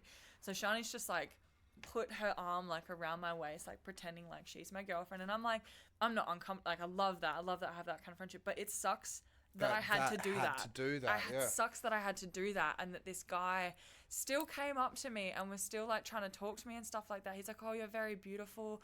La la. I'm like, "Have I not made it clear that I'm go not away. interested?" Yeah. And I literally just turned, like, I looked at him. I was like, "Cheers," and then yeah, like, it just sucked that like girls will have to pretend that they're dating their friend for guys to leave them alone, or say like, "Oh, I have a boyfriend," because like. That is the worst thing, is that there are so many guys out there, especially in Perth, like, they will respect another man's claim on a woman rather than, like, her saying no. Because I've had that before. Like, I've had guys hit on me in clubs, and I've been like, no, I'm not interested. And they just keep pushing. The second I turn around and say, I have a boyfriend, they're like, oh, sorry, man. Like, sorry. Yeah. I'm like, that should not be the thing. Yeah. That should not be the thing that I have to say to get you to leave me alone. See, I've got a really good story about this, right? So about 2 or 3 weeks after, like, we should finish up soon, but I feel like I've got to tell you, because this will blow you away, right? So I was playing at Scarborough Beach Bar. And so basically playing up at Scarborough Beach Bar, it was probably like 3 weeks after the lockdowns had finished and stuff, and everything's starting to come back to where it was, right? And so basically it's like the DJ booth is over here, right? And so the entrance is here, and 4 girls went sat here, right? And so you walk past, and then the balcony's here next to the DJ booth, right? Yeah. So what ended up happening was these 5 guys rocked up, and one guy just like full on was checking out one of the girls like that walking past, right? So they go and sit outside in the corner, so you can't see them. They're like behind the wall and stuff like that, right? And so what ended up happening was maybe about 10 minutes later, 15 minutes later, girls went and got their drink, guys went and like got their drink. Then one of the guys that was checking out the girls went and tried to sit with those girls, right? And the girls are like, nah, buddy, sorry, not interested, right? I love that. And so he had to keep walking past me every time to go back to his mates. Oh, that is so the walk of shame. no, but this is the thing. So he walks back, right? And then he gets one of his mates 10 minutes later You're kidding. to go and sit with the girls, right? And to try and chat to the girls. The girls are like, nah, no, go away, not interested. And that's when I kind of like click my fingers as like security. Yeah. This guy right Yeah. here, watch, right? And so basically he walks back about 15 minutes later, right? He moves his whole table of 5 guys to go sit with the Stop girls, it. right? And so the girls literally were just like, fuck this, sculled their drinks and left, right? When they went back to go and sit at that table outside, right, one of the guys, one of these 4 dudes, right, were looking at the ground, or 5 guys or whatever it was, were looking at the ground like, why do I hang out with these dudes? He just had this walk of shame like, what did we just do? Yeah. We just scared some girls off out of this bar because this guy wouldn't leave him alone. Yeah. Why am I even friends with this guy? He had that look on his face, But right? it just sucks, like, especially in like a group, I mean, like in a larger group situation like that, like that he feels like he can't just turn around and be like, yeah. what are we doing, Yeah, guys? that's it, Like, yeah. why are we doing this? It's just Because like it a was herd pack yeah, almost. Like the other that guys are pack like, mentality. yeah, and he just doesn't want to be a part of it. Yeah. But it gets worse though, right? So then at the end of the night, so it's like midnight or whatever, I finished up and I went down to Peach Pit, and me and my mate rolled a cigarette and we walked up the strip in Scarborough, right? And you know how where Oceans is on the corner? Yeah. And then you got like the hill and you got the traffic lights, right? Yeah. We literally turned around the corner and there's the dudes, right? And what they did was they were yelling at some random guy. They grabbed this dude, they threw him against the curb. Of course. His back hit the curb, right? And this guy is in pain, screaming out. And a guy runs up and kicks him in the chest. And so there's these people up in the apartments screaming out, being like, stop, stop, stop. We're calling the cops. Get away from him, this and that. But they can't do anything. Oh, But it's man. like these guys didn't get any girls that night. So they result to violence. Yeah. And it's like, what is going through their head? This is barbaric, It's stupid insane. mentality. Yeah. It's That was an eye opener for me to be able to Yeah. go, Scarborough is not a safe place. Scarborough has not been a safe place for a very long time. And I blame the lookout, to I be 100% honest. blame the lookout. yeah. I also agree. Yeah, No, I like, love the lookout, yeah. but oh my god. Yeah, the people that go Yeah. to Scarborough now, it's just dangerous. Like, yeah, so many Yeah. cashed up bogans. Cashed up bogans. Yeah. All their have you ever noticed this though? If you ever look at the dudes and their tattoo sleeves, they've Yeah. all got the same tattoo. I know, yeah. They've all got the same tattoo. Yeah, they just want to fit in. They all look the same. They're all dressed exactly the same. And I'm Yeah. like, it's just like someone's just hit clone. Yeah, it's terrible, isn't Yeah. it? It's crazy. It's absolutely terrible. But see, that's where it's like with the scene, it's like we need to promote the right thing. We need to help change people's ideas of what is the right thing to do. Yeah. Because scaring 4 girls, 3 girls, or whatever Away it was. from a venue, like that's not good business for anyone. Exactly. It's not good for, Yeah. like, security guards couldn't really do anything. Yeah. Because They can't do anything until the guys flat out do something. Yeah, that's exactly it. And It like sucks. literally harass the hell out of them, which they Yeah. were already harassing them, but like physically touching or doing something like that. But then it's just so terrible that it's like at the end of the night, they didn't get laid, so they result to violence. Yeah. And like when I saw that, I was like, yeah, we need to go. I'm not walking Yeah. up that road. I'm going to take the long way back to Yeah. my car. This is not nice. Like, but Yeah. this is Perth, unfortunately. Yeah. Some areas of Perth that sometimes happen that, you know, could it just happen wrecks anyway. it for everyone. It does. Yeah. And like we're already trying to we're trying to survive because the nightlife and how it is, and it's like we don't have enough people to fill venues sometimes. Yeah. And And all- then you make it unsafe, and then no one wants to go out. yeah, that's Yeah. it. And that's where I feel like the nightlife is dying a little bit because people don't feel it's safe to go out anymore. It's yeah, just terrible. definitely. Yeah. Yeah. But thank you so much for coming on. Thank you for having me. We'll This wrap has up on been that great. note. Wrap up on that note. Yeah, because it's just like. Oh, let's go dark. Yeah, let's go that's it. deep. Yeah, Nah, it's a deep it's been thing. a pleasure. Yeah, Thank that's you good. very much. I'm very glad you came on. Me too. Do we have any comments at all? There's a few comments. Oh Can God. Yeah, here we go. Can we Can read read some of the? them up Yeah, there? yes, please. Talking about the shutdown for Christmas. Shani's trying to correct me. So that is the manager of Geisha who was working at the same time. She's trying to correct me. Mason. Oh, that's Tay, my friend Mason. shout and out. then Nick. Nicola. Nick is one half of Jaski. Oh, okay. Yeah, so yeah, they're yeah, all yeah, just yeah. watching. This is just my friends. Yeah. Very nice. Shani Yeah. trying to correct me. Oh God, that's so Yeah, because funny. I had Jaski on the other day. And Yeah. Nicola's a cool dude. He's so good. He's Yeah. such a cool guy, Nick. Another one come in there, guys. Oh, we got Oh, another that one. is my dad. What? Saying don't be ordering. Don't be ordering a pizza. Oh, it's his comment. So, it's his comment about DJing. Okay. When you're DJing, don't look like you're ordering a pizza. Like, actually have some energy. And Yeah, instead of reading a menu. Oh yeah, like ordering. Oh, you got to how serious like you're ordering a pizza. That's so funny. No, that's a good way to do it. Still so much for your chats. Oh, thank you. Thank you so much, Mason. Hell yeah. Well, that's why we do it. It's all, Yeah. you know, it's all information and knowledge about Perth. Yeah, it's wicked. Hey. Yeah. Yeah. Cool. All right. Awesome. yeah, thank you so much for having me. thank This you. has actually been wicked. Yeah, I told you. Cool. I told you. Yeah. So we will see you guys next week because next week I don't have anyone booked yet. Actually, no. I think I've got someone booked, but it's not on my calendar. I know I've got someone booked. Someone's on there. Someone's on there. But we are booked up until December. So Oh, that's exciting. yeah. Cool. I always try and do bookings like the first 2 months, something like that. Mm. But the thing is, so many people hit me up, and like after that Guinness World Record thing, there's like 15 Everyone people. wants to be doing it. 15 Yeah. people were like, "Can I come on?" I'm like, "Well, we're booked up till like December, January, but yeah, if you can, yeah, like after that, yeah, sure." But I it's love it. just, yeah, it's good. All right, thank you, Thank you so very much. much for having me. We will see you guys soon. So, did Ewan show you how to turn it off? No.